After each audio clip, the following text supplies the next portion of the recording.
आज हम पोषण से संबंधित पोषण एवं स्वास्थ्य से संबंधित क्वेश्चन करने वाले हैं जो हमने फर्स्ट यूनिट के क्वेश्चन लिए गए हैं।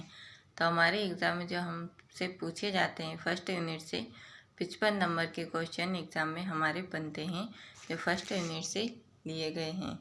तो आइए हम देखते हैं इन क्वेश्चन को। आज का हमारा क्वेश्चन है कि निम्न कथनों पर विचार कीजिए। पहला कथन दिया गया है, प्रोटीन 30 प्रकार के यौगिकों का सम्मिश्रण होता है। आपको बताना है कि जो यौगिक जो होता है वो 30 प्रकार के यौगिकों का सम्मिश्रण होता है। दूसरा कथन है, मानव शरीर में 20% का प्रोटीन होता है। आपको बताना है कि उपरोक्त में कौन सा कथन सही है। ऑप्शन दिया गया है केवल एक, केवल दो, एक और दो, न तो एक और न ही दो। तो आपका राइट आंसर हो जाएगा बी ऑप्शन वाला, यानी केवल दो। इसका राइट है, मानव शरीर में जो 20% का जो है भाग होता है वो प्रोटीन का होता है। अगला क्वेश्चन है, निम्नलिखित में कौन सा लक्षण प्रोटीन एवं कैलोरी की कमी से होने वाले रोग क्वाशरकोर का नहीं है। तो पहला ऑप्शन दिया गया है, बच्चों की बाल झड़ना या भूरे सफ़ेद हो जाना। यदि अगर बच्चे को कुपोषण या क्वाशरकोर हो जाता है तो उसके बाल झड़ने लगते हैं या भूरे सफ़ेद हो जाते हैं, या बच्चों का शारीरिक एवं मानसिक विकास अवरुद्ध हो जाना, अतिसार होना या खून की कमी हो जाना। तो इसका राइट आंसर हो जाएगा खून की कमी हो जाना। डी वाला ऑप्शन आपका सही हो जाएगा। भारत में कुपोषण की समस्या का प्रमुख कारण है। तो आपको बताना है कि हमारे भारत में जो कुपोषण है उसकी समस्या का प्रमुख कारण क्या बताया गया है। पहला ऑप्शन है गरीबी, पिछड़ापन। दूसरा है रूढ़िवादिता तथा अंधविश्वास। सी वाला ऑप्शन दिया गया है केवल एक, ए। डी वाला ऑप्शन है ए और बी। तो आपका राइट आंसर हो जाएगा ए और बी। निम्नलिखित में से कौन सा रोग कुपोषण से संबंधित नहीं है। पहला ऑप्शन दिया गया है रक्ताल्पता, दूसरा ऑप्शन है मेरासम्स, तीसरा है अस्थि विकृति और चौथा है हैजा। तो आपका राइट आंसर हो जाएगा हैजा। भारत में कुपोषण दूर करने के लिए डॉक्टर लक्ष्मीकांत के सुझाव पर विचार कीजिए। वैज्ञानिक ढंग से खेती तथा उत्पादन में वृद्धि करना, गरीबी को दूर करने का प्रयास किया जाए, पोषण के क्षेत्र में प्रोग्राम और प्रोजेक्ट को प्राथमिकता दी जाए। उपरोक्त में कौन सा कथन सही है। आपको बताना है, पहला कथन है 1 और 3, दूसरा है 2 और 3, सी वाला ऑप्शन है केवल 2, या डी वाला ऑप्शन दिया गया है ये सभी। तो आपका जो डी वाला ऑप्शन है वो राइट हो जाएगा, यानी ये चारों ऑप्शन दिए गए हैं ये सभी सही हैं। निम्नलिखित में बी वर्ग के विटामिनों की गर्भावस्था में गर्भिणी को विशेष रूप से आवश्यकता होती है। तो आपको बताना है कि जो गर्भावस्था में जो गर्भिणी जो लेते रहती हैं उसको बी वर्ग के विटामिनों की आवश्यकता क्यों होती है। थायमिन, निकोटिक अम्ल, राइबोफ्लेविन या ये सभी। तो आपका राइट आंसर हो जाएगा ये सभी। गर्भवती स्त्री के आहार में विटामिन ए की ज़रूरत निम्नलिखित कारणों से होती है। तो वो कारण कौन सा है जिनकी वजह से विटामिन ए की ज़रूरत होती है गर्भवती स्त्री को। पहला ऑप्शन है, ये ऊर्जा प्राप्त करने की रासायनिक प्रक्रिया में सहायक होते हैं। दूसरा ऑप्शन है, गर्भिणी स्त्री तथा भ्रूण की शारीरिक वृद्धि हेतु।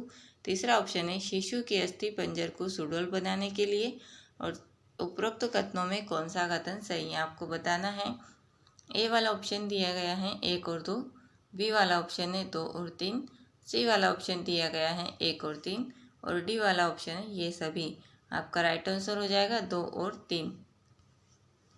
अगला क्वेश्चन है, हरी सब्जियां, शाक भाजी, जरदार सब्जियां, सूखे मेवे, शर्करा और वसा हमारे शरीर को, इसका राइट आंसर हो जाएगा, आकर्षण एवं शक्ति प्रदान करते हैं। इसलिए हमारे जो खाने पीने की जो चीज़ें हैं उनमें हरी सब्जियां, जरदार सब्जियां, सूखे मेवे, शाक भाजी, शर्करा और वसा शामिल करना चाहिए। निम्न कथनों पर विचार कीजिए। पहला कथन है, क्वाशरकोर बच्चों में प्राय प्रोटीन एवं कैलोरी की कमी से होता है। दूसरा ऑप्शन है, इसमें बच्चों की आंखों में पीलापन आ जाता है तथा उनमें चिड़चिड़ेपन का स्वभाव विकसित हो जाता है। तो उपरोक्त में कौन सा कथन सही है आपको बताना है। केवल एक, केवल दो, एक और दो, न तो एक और न ही दो। तो आपका राइट आंसर हो जाएगा केवल एक। अगला क्वेश्चन है, निम्न कथनों पर विचार कीजिए। पहला है रक्ताल्पता है, शरीर में विटामिन की कमी से होता है। दूसरा ऑप्शन है इस बीमारी में लाल रक्त कण का निर्माण नहीं हो पाता, जिससे खून की कमी हो जाती है। उपरोक्त में कौन सा कथन सही है? आपको बताना है। पहला ऑप्शन है केवल एक, दूसरा ऑप्शन है केवल दो, तीसरा ऑप्शन है एक और दो, चौथा ऑप्शन है न तो एक और न ही दो। तो आपका राइट आंसर हो जाएगा केवल दो, यानी बी वाला ऑप्शन आपका सही हो जाएगा। अगला है निम्नलिखित में से कितने दिनों तक कम से कम माँ को बच्चे को दूध अवश्य पिलाना चाहिए? तो इसका राइट आंसर हो जाएगा 6 माह। तो जब 6 माह का बच्चा जो होता है उसको माँ का दूध पिलाना चाहिए। उसके बाद उसको पूरक आहार यानी मूंग की दाल का सूप वगैरह, दलिया, चावल हम दे सकते हैं। अगला है निम्नलिखित में से किसके दूध में प्रोटीन की मात्रा सर्वाधिक होती है? बकरी का दूध, माता का दूध, गाय का दूध या भैंस का दूध? तो आपका राइट आंसर हो जाएगा बकरी का दूध। तो जो बकरी का दूध जो होता है उसमें प्रोटीन की मात्रा सर्वाधिक होती है। पशुओं के दूध में से किसका दूध शिशुओं के लिए सर्वोत्तम माना गया है? तो गाय का जो दूध है वो बच्चों के दूध के लिए सर्वोत्तम माना गया है। अगला है रक्तहीनता, स्कर्वी, बेरी आदि रोग दूर करने के लिए हमें क्या करना चाहिए? तो उपयुक्त पोषण युक्त भोजन लेना चाहिए, जिससे हमारे शरीर में रक्तहीनता, स्कर्वी, बेरी आदि रोग दूर हो सकते हैं। निम्नलिखित प्रकार के भोज्य पदार्थ में किसे हम रक्षात्मक भोज्य पदार्थ कहते हैं? जिसमें विटामिन होता है उसे हम रक्षात्मक भोज्य पदार्थ कहते हैं। अगला क्वेश्चन है रिक्त स्थान दिया गया और पूछा गया है को आरबीसी के कब्रिस्तान के रूप में जाना जाता है। तो जो प्लीहा होता है उसको आरबीसी के कब्रिस्तान के रूप में जाना जाता है। अगला क्वेश्चन है रिक्त स्थान दिया गया है और पूछा गया है प्रोटीन से नाखूनों, खुरों तथा सींगों का निर्माण होता है। तो केरोटीन के कारण। अगला है रिक्त स्थान दिया गया है और पूछा गया है पेशियों का संकुचन का संचालन करता है। तो जो सोडियम पंप है वो पेशियों का संकुचन का संचालन करता है। नेक्स्ट क्वेश्चन है शरीर का सबसे कठोरतम भाग है। तो जो दंतवल्क है वो शरीर का सबसे कठोरतम भाग है। मानव शरीर में कुल रिक्त स्थान दिया गया और पूछा गया है कशेरुकी खंड होती हैं। तो 33 कशेरुकी खंड होती हैं। अगला है दांत की सबसे मजबूत परत है। तो जो कैल्शियम हाइड्रोक्सी एपेटाइट जो होता है वो दांत की सबसे मजबूत परत होती है। हाथी दंत का रूपांतरण रिक्त स्थान दिया गया है और पूछा गया है भाग से होता है। तो ये द्वितीयक दंत के भाग से होता है। स्वास्थ्य प्रतिरक्षा प्रणाली के लिए रिक्त स्थान दिया गया और पूछा गया है पोषक तत्व की आवश्यकता होती है। तो जो विटामिन सी है वो हमारे स्वास्थ्य प्रतिरक्षा के लिए पोषक तत्व की आवश्यकता होती है, इसलिए हमारे भोजन में विटामिन सी की भी हमें मात्रा लेनी चाहिए। अगला है रिक्त स्थान दिया गया और पूछा गया है का उच्चतम कैलोरी मान है। तो जो वसा है उसका जो मान होता है वो उच्च कैलोरी मान होता है।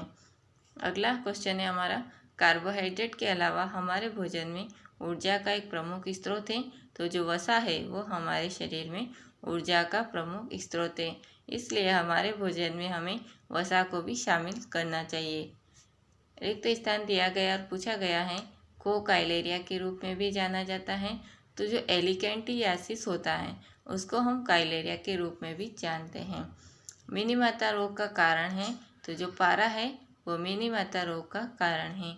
अगला क्वेश्चन है मानव मस्तिष्क के निम्नलिखित हिस्सों में से कौन सा निगलने और पसीने के लिए विनियमन केंद्र है? तो मेडुलो ब्लोगेंटा। आयोडीन युक्त हार्मोन एक थायरोक्सिन है। तो जो आयोडीन युक्त हार्मोन जो होता है वो एक एमिनो एसिड थायरोक्साइन है। अगला क्वेश्चन दिया गया है रिफ्लेक्स क्रिया का नियंत्रण केंद्र कहाँ है? तो जो मेरुदंड जो होता है वो रिफ्लेक्स क्रिया का नियंत्रण केंद्र कहा जाता है। हृदय कब आराम करता है? तो हृदय जो है दो धड़कन के बीच आराम करता है। जब बच्चा जो सांस लेता है या कोई भी व्यक्ति अगर सांस लेता है और उसके सांस के जो बीच की जो धड़कन होती है उसी में हृदय आराम करता है। पेसमेकर को रिक्त स्थान दिया गया और पूछा गया है के रूप में जाना जाता है। तो ऐसे नोट्स के रूप में जाना जाता है। रक्त में हीमोग्लोबिन के साथ एक अपरिवर्तनीय परिसर बनाता है। तो जो कार्बन मोनोऑक्साइड है वो रक्त में हीमोग्लोबिन के साथ एक अपरिवर्तनीय परिसर बनाता है।